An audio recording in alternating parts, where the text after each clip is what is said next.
ဘာကြီးနေလောင်ထားလားအဲ့တော့ နည်းနည်းပါလေဆက်ပါပါ တခုပါသူပါဆင်းတော့ဒီမှာနေလောင် ဒီရပိုင်းတော့နာနာနဲ့နေလိုက်ပါဟုတ်ပါ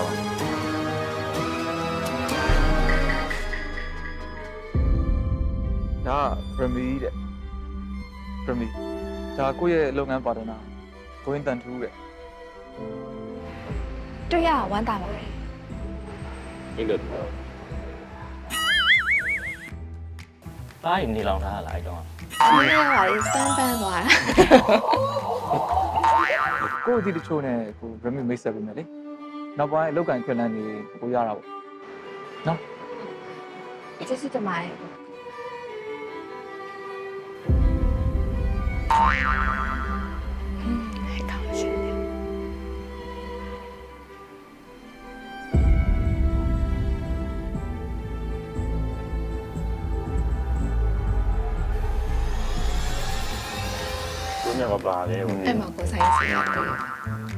ဒီထဲမှာအတာတော်တော်များပါလိုက်တာပဲဒီစင်းထဲမှာ ပါ နော်အကုန်လုံးနေပါပဲနော်ကိုသိန်းတို့2ယောက်ကလွှဲရင်ဟုတ်တာပဲကိုသိန်းရယ်အပါရယ်